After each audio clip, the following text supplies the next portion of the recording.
No episódio dessa semana do nosso podcast, temos a alegria de receber a irmã Maria Eunice, um verdadeiro testemunho de entrega e fidelidade a Deus. Há 50 anos vivendo a vida religiosa, ela marcou a história de Seabra e do Instituto das Irmãs da Reparação, sendo a primeira freira vocacionada ao Instituto das Irmãs da Reparação, nascida no Brasil, a ingressar nesta congregação. Com um coração cheio de amor e uma trajetória dedicada ao serviço, irmã Maria Eunice também já exerceu a missão de delegada regional do Instituto aqui no Brasil, inspirando gerações com sua fé e exemplo. Irmã Eunice, boa noite, seja bem-vinda ao nosso podcast. Boa noite, com muita alegria que eu estou aqui para partilhar esse momento de audiência, do programa da igreja. Perfeito, irmã. A primeira pergunta é: a senhora é seabrense? Sim, sou natural de Seabra, de Bebedouro, aliás, Bebedouro, povoado de Bebedouro, Várzea do Caldo, fruto da nossa Seabra, aqui da Chapada Diamantina. Irmã, nós estamos no terceiro domingo, digamos, basicamente no terceiro domingo, liturgicamente falando, no terceiro domingo do mês de agosto, o mês dedicado às vocações. E a minha pergunta para a senhora é: de onde veio essa vocação à vida religiosa? É chamada de Deus. E Deus chama de várias maneiras e de várias situações. Por exemplo, a minha ele chamou de uma maneira muito simples. Eu estava lá em Bebedouro, tranquila. Aí fui solicitada para vir trabalhar aqui com os frades capuchinhos. Eu vim trabalhar aqui na paróquia, com o Frei Justo, o Frei Graciano. E nesse tempo chegaram também as irmãs da Reparação, abriram a casa aqui em Seabra. E eu comecei o contato com elas. Só que antes eu já sentia chamado por Deus, Já sentia dentro de mim um desejo de fazer algo mais, de buscar algo mais. Eu não sabia o que era, mas já era a sementinha da vocação. Como eu tinha vindo de uma família bastante católica, então os valores cristãos foram transmitidos para nós. Então, com a chegada das irmãs, eu já passei a conviver com elas. E aí foi despertando, foi confirmando esse chamado, A vocação é um chamado que precisa, que espera de nós uma resposta, Resposta para o seguimento. E foi assim que Deus me chamou. E eu, cada dia, porque o sim, a gente tem que renovar cada dia esse sim diante de Deus. E com isso já se passaram só de votos 50 anos, fora os outros anos da formação, postulantado, aspirantado e noviciado. O somatudo já deu 55. 55 anos, irmã.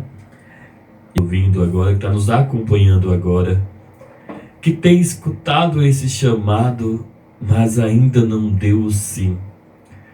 Para a senhora, como é que foi dar esse sim para Deus? Estamos de um tempo muito grande de discernimento, Oração, escuta da palavra, porque nós temos que ter, o jovem chamado, ele tem que ter essa certeza de que é Deus que está chamando, que muitas vezes a gente pensa que Deus está chamando e não é Deus, Quer dizer, muitos jovens vão até o convento, até o seminário, mas aí percebe que não é o seu lugar, não é o seu chamado. Então, para isso, precisa de muita oração e muito discernimento, pedir muito o Espírito Santo para iluminar, para conduzir, para ajudar no discernimento da vocação.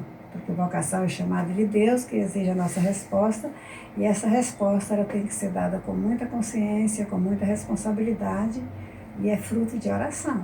35 anos de história com Deus, de vocação, de caminhada, de responder o sim a esse chamado. Eu tenho certeza que a senhora passou por vários lugares, momentos. A senhora pode fazer para a gente um breve panorama de como foi essa caminhada da senhora? Breve é um pouco difícil, Apesar de ser aqui de Seabra, quando as irmãs vieram, elas abriram a casa de formação em Lençóis. E em Lençóis eu não conhecia ninguém, foi uma experiência nova para mim, Então nós saímos daqui de Seabra, abriu a casa lá em Lençóis, e fui somente eu com a formadora, com a irmã que ia me acompanhar. nós levamos 2 crianças órfãos que a mãe tinha falecido e tinha deixado a responsabilidade da Madre Luígia, né? Então, as meninas foram minhas colegas, minhas companheiras, a gente cuidava delas. E foi muito difícil chegar em Lençóis. Me lembro que no dia que nós chegamos lá, fomos muito bem acolhidas, né? O prefeito, a banda, foi no dia 7 de setembro, o Brasil completava o 60º da independência. E nós fomos acolhidas assim com a fanfarra, com o desfile das escolas, foi uma coisa muito bonita. Só que à tardinha, quando chegou, e foi uma comitiva de SEABRA nos acompanhando, né? Quando chegou o momento das irmãs voltarem, ficava somente eu com a irmã, aí eu nunca tinha chorado tanto igual aquele dia. Foi assim uma crise muito forte, porque eu me sentia assim, num lugar desconhecido, perdida, sozinha. Mas é Deus que dá força e Deus está sempre com a gente, né? Então, aí nós começamos a nossa caminhada, eu com a irmã Lina da Menera, né? Começamos quase que do nada. A gente ficou numa casa bem pequenininha lá em Lençóis, que a nossa casa estava em reconstrução. E essa casa era muito simples, tinha só 2 quartos, não tinha pia, não tinha lavanderia. Foi uma experiência assim muito simples, mas muito bonita também, né? Muita pobreza, de radicalidade mesmo, né? Foi uma experiência muito forte. E aí a gente foi superando as dificuldades, fui percebendo a beleza da formação, né? Foi confirmando o meu chamado cada dia mais, né? E também eu me envolvi muito na pastoral, porque lá em Lençóis tinha a catequese, tinha as comunidades rurais, então era muito empenho, a pastoral era muito forte. E tinha o Frei Salvador, que já era bastante idoso, e a gente ajudava muito ele nos trabalhos pastorais. Nos finais de semana eu ia para Tanquinho, Estiva, Remanso, sabe? Cada final de semana tinha uma comunidade para a gente ir, e era muito gratificante estar com o povo, né? E a gente ia crescendo, fortalecendo cada vez mais na fé e no chamado, né? Na resposta. Na Canção Nova, em 2019, antes da pandemia, e foi o aprofundamento dos Jovens Sarados, eu sou o servo da missão Jovens Sarados, algo falou muito forte ao meu coração. Porque eu dizia, olha, eu amo a colo de Deus, mas tem algo nela que me faz não querer ir para lá. Eu amo a Canção Nova, mas tem algo que me faz não querer ir para lá. E assim, todas as comunidades de vida que a gente conhece, todas elas não são Jovens Sarados, porque o carisma é algo muito próprio. E aqui uma pergunta é, o que faz a senhora ser irmã da reparação? O que encantou a senhora nesse carisma? O carisma é muito importante, né? E o nosso carisma, ele é reparação mesmo, né? Seria devolver a Deus o homem que o pecado destruiu, né? Porque toda pessoa humana tem a dignidade de ser filho de Deus. E muitas vezes essas pessoas, elas são deixadas de lado pelo pecado. E muitas vezes é o próprio pecado social que conduz o homem a esse estado. E reparar é isso, é tentar trazer de volta essa pessoa para o colo de Deus, né? De onde ele saiu. E o nosso trabalho é esse. E isso sempre me cativou muito me incentiva por ser reparadora por isso, né? Que no que a gente faz, a nossa missão, ela é impregnada da espiritualidade reparadora, né? O ser e o agir devem estar juntos, né? Então, reparar está impregnado em cada ação, em cada coisa que a gente faz, devemos ter esse espírito de reparação. E o carisma da reparação não é somente nosso, das irmãs da reparação, é de toda a igreja, né? Porque reparar é reconstruir aquilo que foi destruído pelo pecado, é refazer aquilo que o pecado destruiu. E não é somente papel nosso como irmãs, mas é de toda a humanidade, de todos os cristãos conscientes, né? Existe o pecado social, pecados espirituais, né? Mas o importante é a gente buscar trazer de volta esses irmãos para Deus. Eu vejo vocês, há um tempo que eu nem tinha uma caminhada de igreja, mas eu via pessoas que conversavam comigo da grandeza que era e que é a Casa das Madres. Aqui se abre, eu falo muito da Casa das Madres. E grandes pessoas dizendo, olha, eu aprendi datilografia ali, eu aprendi a ler ali, eu aprendi inglês ali. Eu vejo realmente esse carinho dos vossos trabalhos com a população ceabrense. Tenho certeza que o ceabrense ele é muito grato às Irmãs da Reparação por tudo aquilo que tem feito durante todo este tempo, que vai ser também uns 60 anos de vida aqui, de presença aqui, né? No Brasil. No Brasil. Em fevereiro vamos completar 60 anos de presença do Instituto aqui no Brasil. Hoje o Instituto ele mantém casas no Brasil em quais locais? Atualmente nós temos casa aqui na Bahia, aqui em Ceabra, em Goiânia. No Paraná nós temos em Londrina e em Cambé. São 4 casas. Perfeito, perfeito. Irmã, e eu sei que vocês hoje, a Casa das Madres, o trabalho de vocês hoje tem um trabalho muito bonito com algumas crianças do nosso município. O que a senhora pode nos dizer sobre este projeto? Como você falou que as irmãs, quando elas chegaram aqui, realmente o carisma era... A finalidade da nossa presença era ajudar os irmãos. E foi muito interessante, quando as irmãs abriram o curso de datilografia, a finalidade era favorecer aos jovens a oportunidade de, saindo de Ceabra e indo para as cidades maiores, encontrar emprego, né?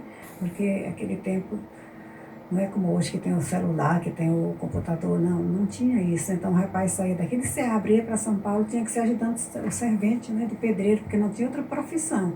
Então a finalidade, o que as irmãs desejavam era que eles, saindo daqui, eles pudessem encontrar um trabalho diferente também, né? No escritório, aprender a usar a datilografia. Aquele tempo não tinha, o computador era digital, era datilografia mesmo, né? E foi isso o que ela mais quis, a irmã Luísa. Ela via esse desejo muito grande, essa necessidade muito forte. Eu vejo assim, a irmã Luísa como Frei Justo. Os dois, eles pensaram muito no futuro de Ceabra, né? Dos jovens, das jovens, né? Para dar um futuro melhor para essa juventude. E eles se empenharam. E hoje o nosso projeto, é claro, da datilografia desistiu, nós tivemos um tempo de aulas de computação, mas aí não deu certo também. Quer dizer, não precisava, não era mais útil. A gente busca aquilo que é necessário. Então, nós percebemos que o necessário era cuidar desses meninos, que às vezes a mãe precisa trabalhar, não tem com quem deixar. Então, eles, na parte da manhã, eles vão para a escola, e à tarde ficam com quem? Aí o projeto tem essa finalidade de acolher os adolescentes, pré-adolescentes, para que os pais fiquem tranquilos, né? Mas é tão interessante que agora o nosso espaço está ficando pequeno, né? São muitas crianças, nós estamos com muitas crianças esse ano, né? E lá a gente oferece oficina, a gente não trabalha como colégio, é oficina de música, de dança, o ano passado tinha capoeira, esse ano não temos capoeira, mas temos, parece que esse ano, agora a gente começou com o Paicambu, né? Aquele lado de luta, assim, sei lá, está começando, e tem artes, leitura dinâmica, são várias atividades, mas um pouco diferente da escola, não é como escola, são oficinas, né? A gente trabalha com oficinas. E a gente vê o resultado, é muito gratificante quando a gente encontra na rua jovens que passaram pelo projeto e hoje são pessoas de bens na sociedade, são bancários, são funcionários públicos, né? Realmente eles agradecem muito e a gente fica contente, porque a finalidade é essa, é levar a pessoa humana, né? Perfeito, perfeito. Enquanto a senhora falava sobre ensinar datilografia para que essa pessoa pudesse ir para outro local e ter uma melhor colocação de trabalho, eu pensava, elas eram o SENAC de antigamente, hoje Ceabra tem o SENAC, que forma também pessoas, mas eram esse perfil. Mas, irmã, voltando à sua história de vida, a senhora lançou esse ano a sua autobiografia. E conta aí, eu já li, mas conta aí para quem está nos assistindo agora, o que foi que fez a senhora escrever esse livro? É meio complicado, né? Porque eu sempre pensei, né? Como primeira irmã brasileira, a gente pensava em deixar algo escrito para as irmãs que vinham depois, né? E aí eu pensei, talvez seria bom deixar alguma coisa escrita, um livro, alguma coisa assim, mas nunca dava certo. Também do Instituto, a história do Instituto, como as irmãs chegaram aqui, os primeiros trabalhos, mas nunca parei assim para para escrever mesmo. Aí em 2023, eu fui participar de um encontro lá em Minas. Foi muito interessante que o padre falou, quando ele me perguntou, irmã, você está com quantos anos de vida religiosa? Eu falei, em dezembro eu vou completar 50. E espontaneamente ele falou, você vai escrever sua autobiografia. Eu falei, mas o senhor está brincando? Eu falei, não estou brincando, é verdade, a senhora tem 8 meses para escrever. E aí eu fui tentando, quer dizer, fui lembrando, eu fiz por décadas, né, a linha do tempo, e cada noite eu escrevi um pouquinho. Quer dizer, hoje eu olho assim e falo, meu Deus, é próprio só uma pinceladinha, porque tem tanta coisa de história por dentro de mim ainda, né, mas foi somente uma pincelada mesmo. Mas o que me incentivou mesmo foi o desejo de deixar algo escrito para gerações futuras, né. Bem, para quem quiser ler também, mas eu pensei muito mais nas irmãs que vieram, que estão vindo depois de mim, né. E também a história do Instituto para que se torne conhecido, porque as pessoas vão se apagando, vão desaparecendo. E o que está escrito fica, né? Não fica registrado, então é memória. Foi isso que eu pensei. Perfeito. Enquanto eu lia e via justamente essa história do seu confessor daquele momento, pedindo, irmã, escreva a sua história, me fez lembrar muito uma santa, Santa Teresa de Jesus, acho que ela, Castelo Interior, que ela escreve porque o seu diretor também pede, escreva. Seus superiores falam, escreva, deixa escrito. E ela no seu livro ela vai falar, olha, estou escrevendo para as irmãs, para que elas conheçam e entendam ainda mais esta vocação, esse chamado. E diga, irmã, uma questão, irmã, ainda tem livros desses disponíveis? Ah, sim, isso é uma boa pergunta. Tem sim, olha, as pessoas que se interessarem podem passar na nossa casa e procurar, tem bastante livros ainda. Nós temos ainda quase 2 caixas lá de livros.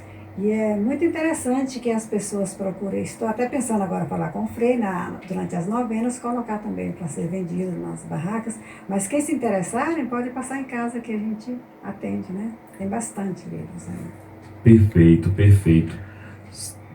Voltando, aproveitando que eu perguntei do livro e que a senhora falou que tem bastante na casa, as pessoas que estão nos assistindo agora, que queiram ajudar o projeto, seja com o capital financeiro tão necessário por nossas manutenções, mas seja também com capital social e pessoal, como é que elas podem fazer, irmã?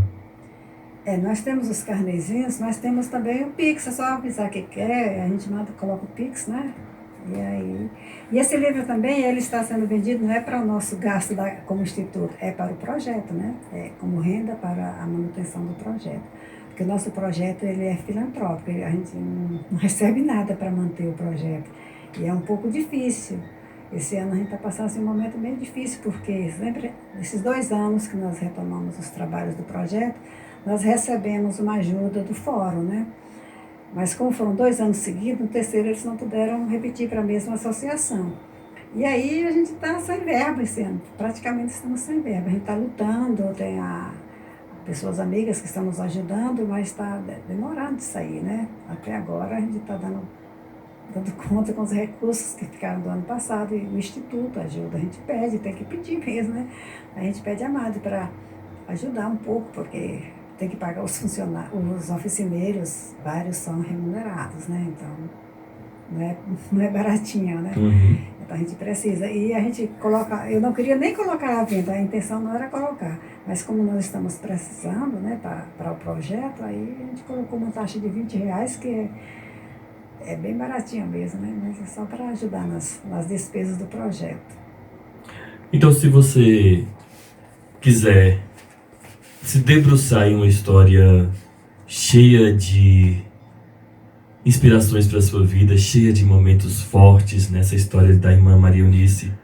Eu estava conversando antes aqui no off sobre alguns relatos aqui que ela coloca aqui sobre as viagens para a Itália, umas histórias de aeroporto aí. Eu acho que ela quase ia sair no aeroporto secreto, aquele programa da Globo, lá da Itália. Mas se você quiser adentrar aqui, eu te convido a passar na casa das madres, na casa das irmãs, na rua Manuel Teixeira Leite, bater na porta lá e falar, irmã, tô querendo comprar o livro. Tô querendo ter acesso ao livro. E se você quiser falar assim, não, minha irmã, mas além do livro eu queria ajudar um pouquinho a vocês com o projeto, eu te convido a fazer este ato de entrega, de doação. A gente doa aquilo que a gente tem. Irmã Eunice doa a vida.